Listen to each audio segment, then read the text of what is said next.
Hello, my friends. This is Joey. Welcome back to EnglishSpeakEz. So, take a deep breath with me. You're here. You made it. And that's already something to be proud of. Today, we're going to talk about something beautiful, something you see every single day. But maybe you felt nervous describing it in English. We're talking about colors and how to describe the things around you. I remember when I was learning, I was in a cafe, and I wanted to tell my friend about this amazing cup I saw. It was so beautiful. But I froze. I knew the word blue, but how blue? Light blue? Dark blue? I felt stuck. My friend smiled and said, "Just try." And you know what? That moment changed everything for me. Here's what I want you to know right now. This is a safe space. Nobody is judging you. It's just you and me. And today, you're going to learn how to describe the world around you with confidence and ease.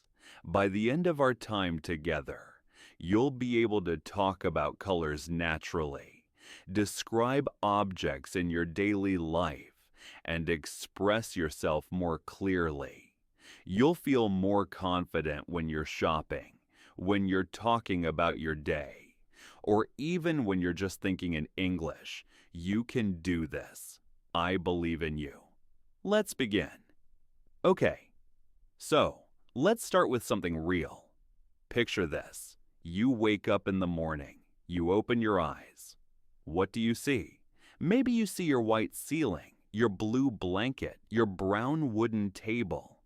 The world is full of colors, and in English, we use colors to describe everything. But here's the thing.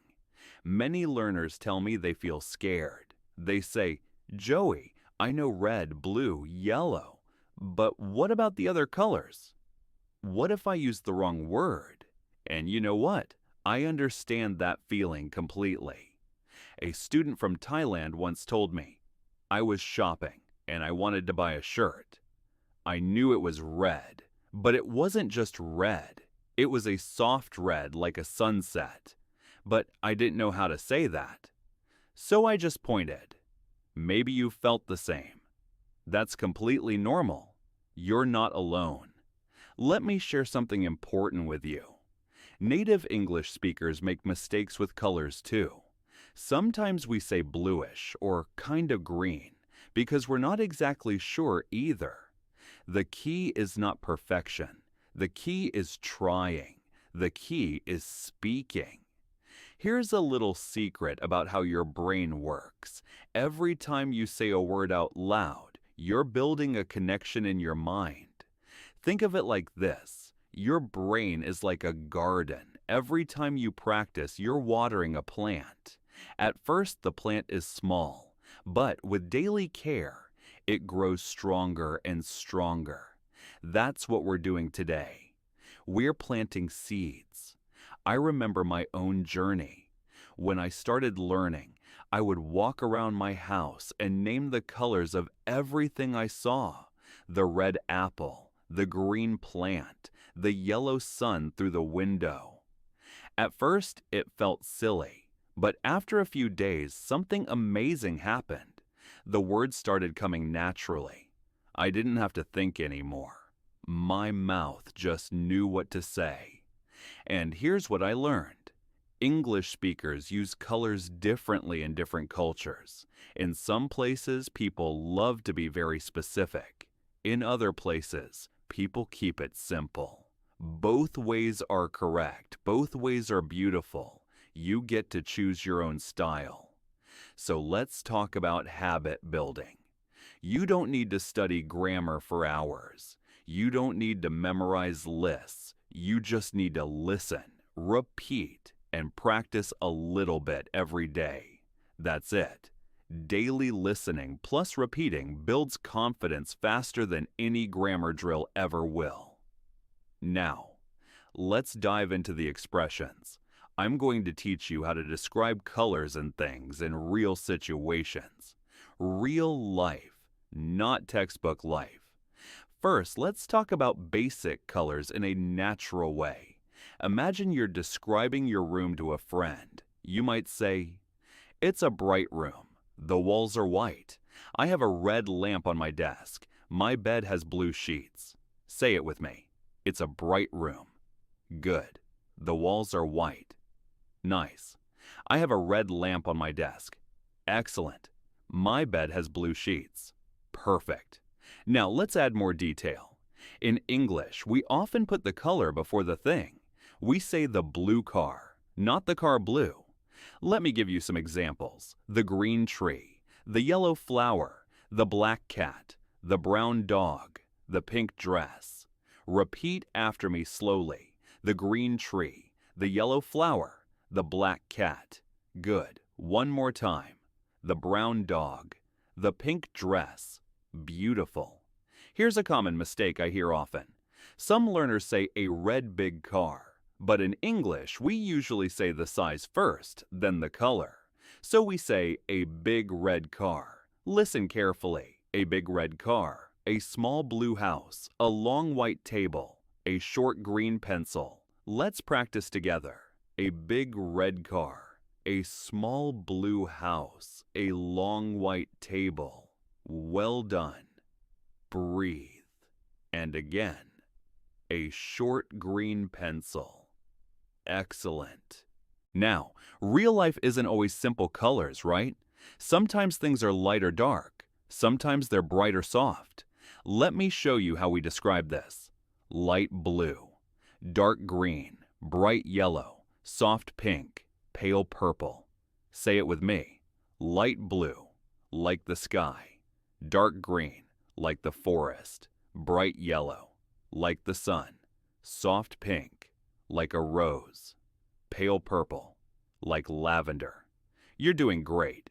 Let's use these in real sentences. I'm wearing a light blue shirt today. She has dark green eyes. That's a bright yellow taxi. He bought a soft pink blanket. The flowers are pale purple. Repeat with me. I'm wearing a light blue shirt today. Good. She has dark green eyes. Nice. That's a bright yellow taxi. Perfect. Keep going. He bought a soft pink blanket. Yes. The flowers are pale purple. Beautiful work. Here's something helpful. When you're not sure about the exact color, you can say kind of or add ish to the end. For example, it's kind of blue, it's bluish, it's sort of green, it's greenish. This is so useful because it's honest and natural. Native speakers do this all the time. It's kind of blue, it's bluish, it's sort of green, it's greenish. Say it with me one more time. Now let's talk about describing objects. This is where English becomes really fun. You can describe size, color, material, and feeling all together. Let me show you. Size words. Big, small, large, tiny, huge, little. Color words. You already know these. Material words. Wooden, metal, plastic, glass, cotton, leather. Feeling words. Soft, hard, smooth, rough, heavy, light. Let's build sentences together using all of these. I have a small wooden table.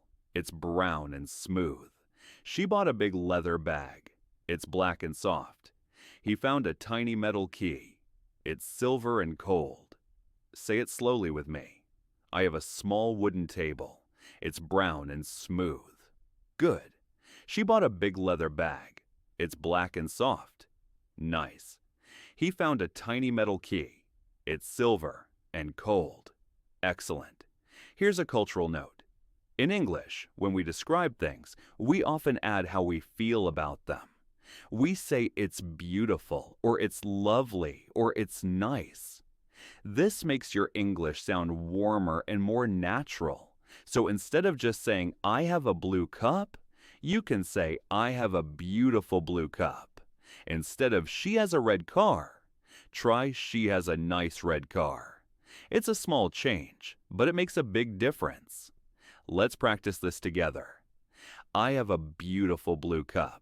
She has a nice red car. He lives in a lovely white house.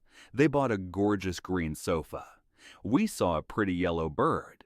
Repeat after me. I have a beautiful blue cup. She has a nice red car. He lives in a lovely white house. Breathe. Good. They bought a gorgeous green sofa. We saw a pretty yellow bird. Wonderful. Now, I want to teach you some everyday expressions you'll use all the time. When you're shopping, when you're talking about your day, when you're describing anything. What color is it? It's red. Do you have this in blue? I'm looking for something green. I like the black one. The white one is too bright. The dark one is better. Can I see the light blue one? Let's practice these shopping phrases. Say them with me. What color is it? It's red. Do you have this in blue? Good. I'm looking for something green. Nice. I like the black one. Perfect. Keep going with me. The white one is too bright. The dark one is better. Can I see the light blue one? Excellent work. You're really getting this. Here's another useful pattern. When comparing things, we often use lighter than or darker than or brighter than. For example, this blue is lighter than that blue. This green is darker than that green. This yellow is brighter than that yellow. Try it with me. This blue is lighter than that blue. This green is darker than that green. This yellow is brighter than that yellow. Well done. Okay, now it's your turn. Take a breath. I'm going to give you some sentences, and I want you to say them out loud. Don't worry about perfection. Just try. Just speak. Remember, mistakes mean progress. The sky is blue. Say it slowly. Now. Say it naturally. Good. My favorite color is green. Say it one more time. Excellent. I'm wearing a black shirt today. Your turn. Beautiful. She has brown hair and green eyes. Try it. Say it again with confidence. Perfect. The car's dark red. Say it. The house is light yellow. Go ahead. The bag is soft and pink. You can do it. The table is big and brown. One more time. Wonderful job. Now let's make it a bit longer. Add one more detail each time. I have a small blue notebook on my desk. She bought a beautiful red dress for the party. He lives in a big white house near the beach. They found a tiny black cat in the garden. Say each one slowly, then naturally. Take your time. I have a small blue notebook on my desk. She bought a beautiful red dress for the party. He lives in a big white house near the beach. They found a tiny black cat in the garden. You're doing so well. Now, let's practice with some self-talk. These are sentences you can say to yourself every day to build confidence. Say them with feeling. I can describe things in English. I know many colors. I'm getting better every day. My English is improving. I can speak clearly. Say it with me and really feel it. I can describe things in English. I know many colors. I'm getting better every day. Breathe deeply. My English is improving. I can speak clearly. Yes, you can. All right, here's your question of the day challenge. I'm going to ask you some questions. Say your answers out loud. Really speak. Even if you're alone, use your voice. What's your favorite color? Say it out loud. What color is your phone? Tell me. What color are your shoes today? Describe them. What color is your bedroom? Use a full sentence. What color makes you happy? Say why. Now try these. Describe something in your room right now. Use color, size, and one feeling word. What did you wear yesterday? Describe it with colors. Look around you. What's the brightest thing you can see? Tell me about it. Good. Now say your answer again, but this time add one more detail. Just one more little thing. That's how you grow. That's how you improve. So, let's bring it all together. Today, you learned how to talk about colors naturally. You learned how to describe objects with size, color, and feeling. You practice real sentences you can use every single day. You built confidence in your speaking. And here's what I want you to remember. Mistakes mean progress. Every time you try, you're building that garden in your brain. Every time you speak, you're getting stronger. Tomorrow, I want you to try something. Listen to this lesson one more time. Shadow just one paragraph. Pick your favorite part and repeat it. Then, look around your room and describe 3 things out loud. Just 3. Use colors, use details, use your voice. Picture yourself tomorrow morning. You wake up, you look at your room, and without thinking, you say, I see my white ceiling, my blue blanket, my brown table. The words just flow. That's where you're headed. That's your future. You're building fluency one word at a time. You're not alone in this journey. Millions of learners around the world are practicing just like you, and every single day, you're getting better. Keep believing in yourself. Keep practicing. Keep speaking. I am so proud of you for being here today. You showed up. You tried. You're already improving. Thank you for learning with me today. This is Joey from EnglishSpeakEz. I'll see you in the next lesson. Keep shining, my friends.